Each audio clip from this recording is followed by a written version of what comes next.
you want to join the party with everyone else. It's like being at the party and everyone is having a great time and you know, you're in the corner.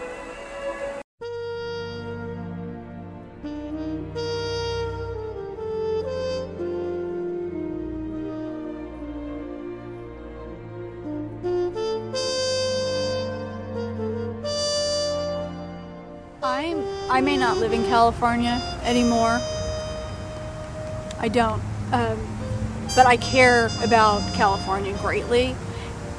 But it's not, what's happened in California with Prop 8 isn't to me about California. I think it's an overall consensus of how far we still have to go on attaining equality, and trying to figure out how that's going to happen is mind-boggling. This morning I was thinking to myself, okay, well, maybe what will happen is Californians will have to petition the Prop 8, work hard on trying to get higher and higher and higher in the courts, and then perhaps at some point we can get to the Supreme Court. And there's no way, I really honestly don't believe that Obama is going to pass a law that changes the Constitution. I really think that he could possibly rewrite or propose some sort of initiative that will, upon our union, grant gay people the rights that we actually do deserve. You know what I found really weird is when I was searching the Supreme Court justice and seeing, like, kind of studying the members of the Supreme Court to figure out what the possibilities are and what kind of power that they could have and what positive influence that could occur, which is limited. Did you know there's actually somebody on our Supreme Court justice that was elected by Ford? Really, at what point? I mean, the only way they can get off of the Supreme Court is if they just die. They're just like sitting in this chair. They're like 120 years old and they just die. Almost all of them are born in the 20s and 30s. And how is anybody from that generation as a whole, as a group, going to be able to represent who we're trying to become in the future? Who we're going to be in 10 years, 20 years, even 5 years? How are we going to make our world better for our children? And I think that's an important question to ask. And part of making our world better is by giving civil liberties and equalities to every American citizen, every citizen. This is a country that we pride ourselves on fair and equal treatment, which completely contradicts what our laws and our country's dogma and hypocritical Christian ran influence. I do believe if we honestly look at the Constitution, it does say separation of church and state.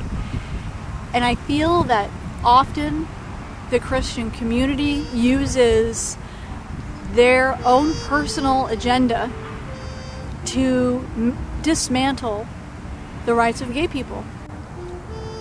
This is what gets me, is why minorities don't support minorities. It wasn't too long ago that black people didn't have equality. It wasn't too long ago where black people couldn't marry a white person in a church. This was in my lifetime that this happened. But I've heard so many minorities, even on YouTube, saying how they will vote for Barack, but they won't support gay civil liberties. That even though they agree that people should have civil rights, that gay people just don't deserve it. And I just, like, coming out of the mouth of a minority, it makes me ill. It makes me completely ill, because minorities still constantly fight today to be treated fair and equal. And when I hear a minority use the Christian rule, well, still had to do the godly thing, I don't understand. I don't understand, because it really makes me want to say, have you really read the Bible? Because I've read the Bible more times than I can count. I went to Catholic school. In fact, I plan on reading it again. But if you're going to give me the Sodom and Gomorrah story, I'm going to say fuck you. Because I've got to tell you, the most godly person in that story and who was saved was Lot. And if you really look into that story and you read it for what it really is, do you know what Lot did? He prostituted his daughter. He prostituted his daughter to every person that came in. And you want to say, not you, but you know, but the homophobic person wants to say, well, Sodom and Gomorrah, look at the filth of the gay people. No, that's not what the story says. It's not.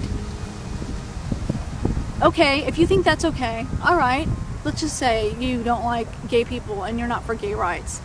Start whoring out your kid, because you know what? The Bible says it's okay. Recently, an artist did a piece, I think it was yesterday, actually, where he took two fountains, and one was for straight people, one was for gay people. And I ask you, do you think that's okay? Do you think that we need to live in a world where gay people, like Raul, where he lives now, he could be fired for just being gay? Unless there's some fantasy about having all the gay people like homeless. They can't have jobs, they can get kicked out of their housing, so they're just running amok, you know, a gay crazy world. Really, just think. All you have to do is think. That's it. This is not a moral issue. You pay your goddamn taxes, you get your goddamn rights. It's not difficult. And if your problem is you can't stop fixating on how people fuck in the bedroom, then you really are the pervert. But I'm not drinking out of a different fountain than you. And I will continue to fight for not only the 5 old gays to have civil liberties, which we deserve. It's our constitutional right to have the freedoms of all citizens. And stop thinking about what the hell we're doing in our beds, because we're not thinking about what you're doing.